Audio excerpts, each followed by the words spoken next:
So, whether you are a fearful avoidant attachment style or you think you know somebody who is, you can probably attest to the fact that the fearful avoidance heart is a battlefield of conflicting emotions when it comes to love.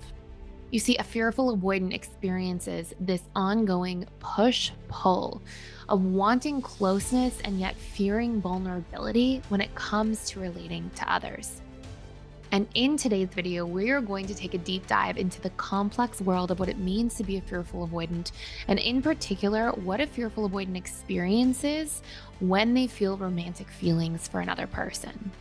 We are going to talk about 7 major stages the fearful avoidant attachment style experiences when they start to really develop feelings for another person.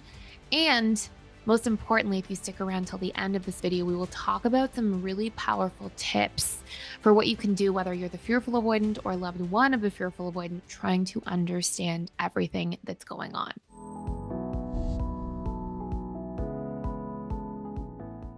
Now, if you're new to this channel, my name is Thais. Hello and welcome. I'm so happy you're here.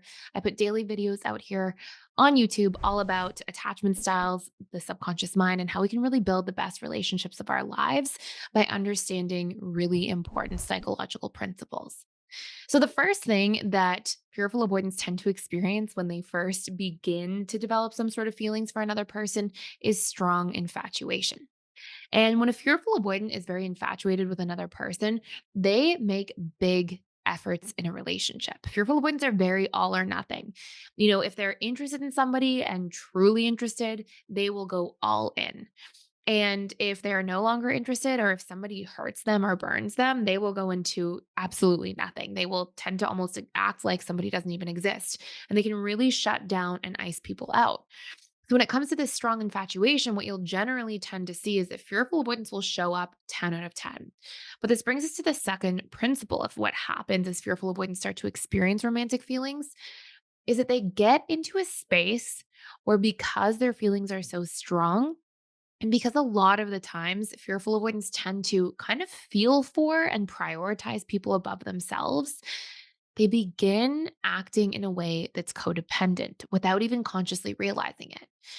What's essentially taking place is that as they develop feelings, they'll do so much for another person to show up, to make them a priority, to make them feel special or wanted, that they don't often realize that it usually comes with a sense of self abandonment attached to it, not communicating or conveying their feelings or their needs, or maybe saying yes to things that might otherwise be a no because they're not attuning to themselves and their boundaries. And this is where things start to get a little bit tricky because once there's really strong infatuation and these codependent behaviors start, we then get into this third stage where fearful avoidants begin to attach. And once they really attach to somebody and that needle begins moving from just strong attraction and infatuation into actual feelings, now the conflicting emotions start to arise. So, in this stage, we'll see that fearful avoidants begin feeling this roller coaster of emotions. And what's actually happening at a deeper root level is that fearful avoidants are fearing this dynamic of, oh my gosh, what if I'm too vulnerable and I get hurt? And they are very quickly, on some subconscious level, realizing that the way they're showing up in a relationship isn't necessarily sustainable. Because fearful avoidance need for a healthy relationship, you really need to have a strong sense of self identity. You need to keep the things that matter to you in life, whether it's your friendships or making your career goals a priority, or your financial goals, or physical health goals, or spiritual growth goals. Those things matter to you. But if you're a fearful avoidant or you're learning as the loved one of a fearful avoidant, you'll see that fearful avoidants need to have this relationship to those areas of their life, but they are very quick to put those things on the back burner as they enter into really attaching to somebody else. They're really quick to make themselves second place. And when they're pouring into somebody and they're not seeing somebody necessarily pour back into the same degree, or even if somebody's trying to, but they're just losing their sense of self to another person because they start showing up in a codependent way, it's another root reason for why those conflicting emotions start to arise. So now we have this dynamic of these conflicting emotions that come from this deep attachment. Okay. And it's this feeling of like, wait, am I going to lose myself altogether to be with this person? What's going on? But these are not necessarily making it all the way to the conscious mind's awareness.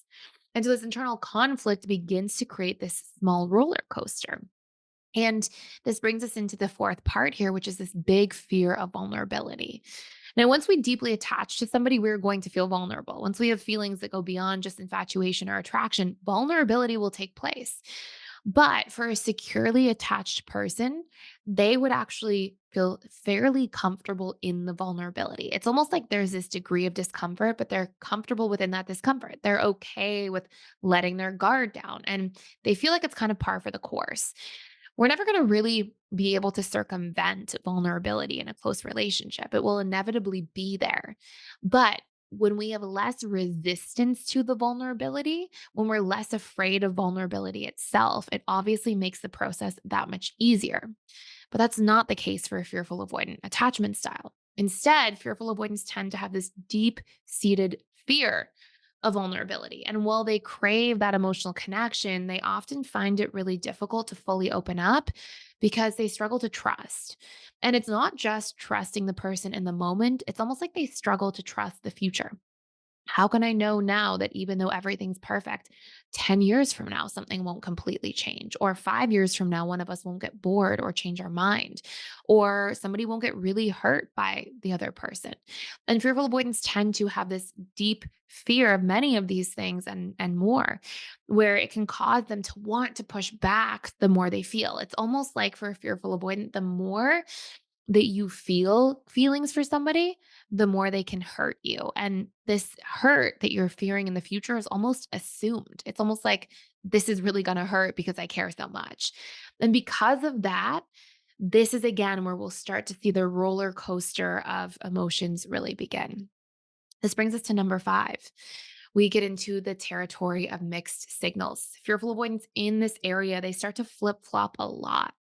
And a lot of fearful avoidance, and I know this having been a fearful avoidant myself, tend to do a lot of this. Should I stay or should I go? In fact, it can become so exhausting if you're really caught in this. If you have a lot of feelings, but you have a lot of fears, it's almost like you're constantly split and pulled in multiple directions. And it can cause so much focus and energy and attention to literally be on the topic. Should I stay or should I go? And for a fearful avoidant, you may even see yourself going back and forth in your mind on a daily basis. I should for sure stay. This relationship's going amazing. I'm so grateful for this. And the next day, something small happens or something small triggers you, even if it's not a huge triggering event, but immediately you may find yourself going down the rabbit hole of thinking, oh, I should go. This can't possibly work. This isn't for me. And so that should I stay, should I go dynamic, that splitting within relationship to self can not only be exhausting for you, but it can send really mixed signals to another person and can cause various degrees of intermittent reinforcement and confusion. And then we get into part number six, which is defense mechanisms. Fearful avoidants will often try very hard to rely on defense mechanisms like detachment or avoidance or stonewalling and shutting down to really protect themselves from potential rejection or hurt.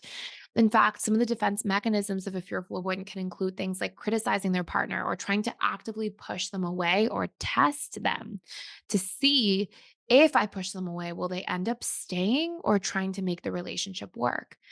And while it is coming from a really pained place and it doesn't have negative intentions for a fearful avoidant to be doing this, I think something that's so important to recognize is that statistically, it is known and research demonstrates that volatility is the third biggest detrimental factor in a relationship that will cause it to end. So if you were constantly like in and then out and in and then out, even though it's really just a reflection of your own inner world and fears, it can actually be having a devastating effect on relationships that are basically like water wearing away at rocks, except probably a little quicker, a little more impactful. Because it's really difficult to be on the receiving end of that, even if you're not realizing or intending to create that kind of conflict or dynamic for somebody else.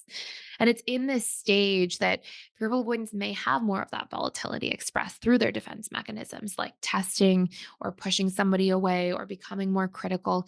And really, it's in this stage that we want to be doing the most healing and the most inner work. So there's still one really important stage left, but I do want to say if you are a fearful avoidant, some of the biggest things you want to work on when it comes to becoming securely attached and just dropping out of some of these defense mechanisms is learning healthy boundaries, is learning your own needs. Because if you do learn your own needs and that you have needs and you're worthy of expressing them and having them met, you can actually communicate them to somebody else. And it will help you feel like the person can pour back into you the way that you need because you're conveying what you need in the way that you're pouring into somebody else. And it will actually help deal with some of those conflicting emotions earlier on in dating.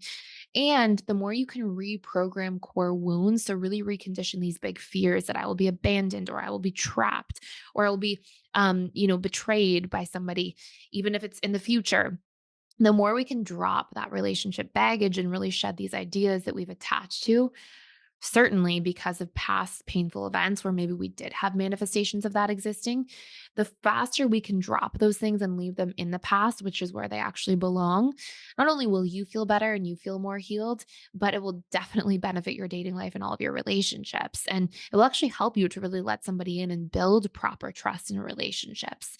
So, those are some three beginning phases of things to work on when it comes to core wounds and needs and boundaries. Really, really important.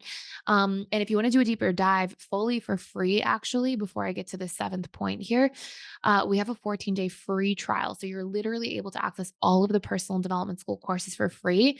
And I would highly recommend going into the reconditioning fearful avoidant attachment style to become secure. Because in that coursework, you'll see that it's actually a system and a roadmap to be able to work through core wounds, learn your needs, learn your boundaries, be able to emotionally regulate and really heal so that we can feel better internally. It's a lot of the work I personally did myself to go from fearful avoidant to secure, and then have done through over 18,000 client sessions over the past 10 plus years, plus another 7,000 plus students that have come through the personal development school. And this stuff really works. So, anyways, point number seven, the fearful avoidant experiences romantic feelings through this last stage, which is where they will get into self sabotage if left to their own devices. And it's like, despite this really deep desire for love and connection, fearful avoidants may actually start sabotaging their relationships and really pushing people away because it feels too vulnerable and too scary. And again, it doesn't have to be this way. The more you learn to communicate your needs, the more you learn to communicate your boundaries, emotionally regulate, and are able to self soothe and work through those core fears and limiting beliefs about relationships, the more you can actually have thriving, secure relationships. But those are really important areas that will prevent you from getting to this point number seven, because if we don't do this work, it's often like you have these two parts of yourself, right? This part that really wants that closeness and connection, this part that's really terrified of it. Because if you go through scary things about connection as a child or in past relationships, of course you're going to fear them again. It's your subconscious mind literally trying to protect you. I've often given this analogy to people that if you see a bear in the woods and you're walking to, see your friend who lives in the woods one day, and you run away and you get away from the bear, the next day, if you go back to visit your friend and you have to walk down the same path, you don't remember the pretty tree or the nice flowers that were, behind the bear or next to the bear. You remember the bear and its teeth. And so our subconscious mind is actually wired to, it's designed to hang on to negative things and feelings more than positive so that we can protect ourselves from them, so that we can survive. But unfortunately, if we keep living through our past filter of reality, we'll tend to more recreate these same sorts of dynamics in our relationships. If we always believe we're going to be betrayed and we always believe we're going to be abandoned, we're going to show up with, unfortunately, more dysfunctional or harmful relationship behaviors that actually increase the likelihood of that happening. So it sort of has this self fulfilling prophecy effect or reverse effect from what our conscious mind would hope for the outcome to be. But by healing those things, by working through core wounds, learning our needs, learning our boundaries, and then vetting appropriately for the right partner and learning to communicate through conflict with people, we can actually rebuild trust and pick the right person to be in a relationship with that will benefit how we feel, how we heal, and allow us to really build the best relationships of our life going forward. So, hopefully, this makes a lot of sense. This is the 7 major components of how the fearful avoidant experiences romantic feelings, and also a little bit about what you can do. Again, you can check out the Fearful Avoidant to Securely Attached program fully for free. That also includes access to our daily live events. We have support groups. We have webinars, live webinars with myself 3 days a week. You can come in and ask me any questions you have. I'm there to support you. And we also have other trained coaches and counselors in the platform who are there on basically a daily basis, Monday through Saturday, as part of this program, fully available for free just for a limited time using the link down below. So that's it for today. I hope you enjoyed this. If you are a different attachment style watching this video, there are attachment style programs for all attachment styles: anxious, preoccupied to secure, dismissive, avoidant to secure. And you can check those out using that same link down below as well. Thank you so much for watching. Please subscribe to this channel if you don't want to miss any of our videos or special offers we have on an ongoing basis. And thank you so much for watching.